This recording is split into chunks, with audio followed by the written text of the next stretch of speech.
محترم شخص کہتا ہے کہ میں مکہ گیا اور اس زمانے میں مکہ میں وبا پھیلی ہوئی تھی اور میں بھی مریض ہو گیا، کوئی تھا نہیں میرا جاننے والا، تو مکے سے باہر نکلنے نہیں دیا۔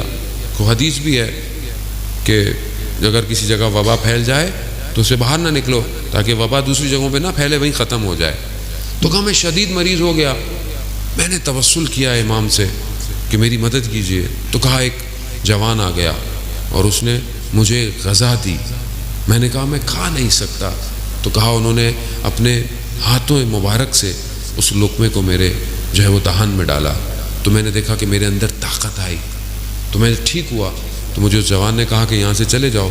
کہا کیسے جاؤں، پہرے لگے ہوئے ہیں، شہر سے باہر نہیں جا سکتا۔ کہا میں تمہیں لے کے چلتا ہوں۔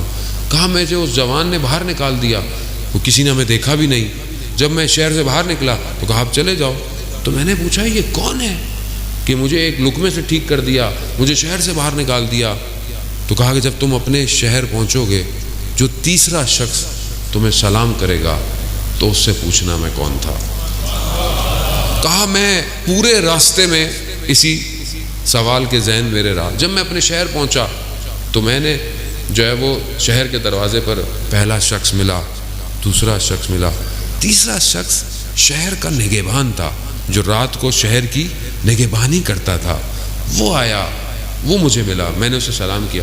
میرے ذہن میں کہا وہ اتنی بڑی کوئی ہستی تھی، یہ تو ایک عام سا نگہبان ہے، یہ کیا بتائے گا؟ کہا میں بھی سوچ رہا تھا۔ تو اس نے مجھے بتایا کہ وہ جو تمہیں شخص ملا وہ کوئی اور نہیں تھا، وہ وقت کا امام تھا۔ اللہم صلی علی محمد وآل محمد، اللہم صلی علی محمد وآل محمد،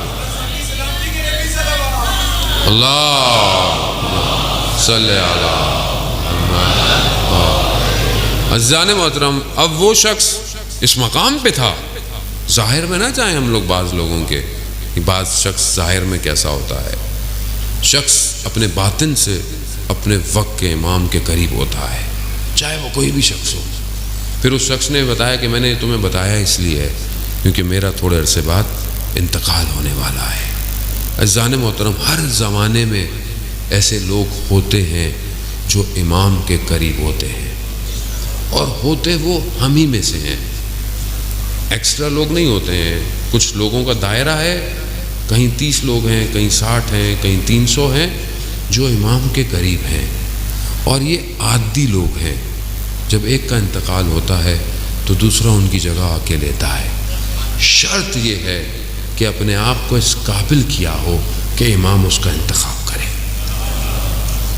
ہم آج اپنی زندگی میں دیکھیں کہ آج ہماری زندگی میں کیا چیز امپورٹنٹ ہے۔ یہ دنیا امپورٹنٹ ہے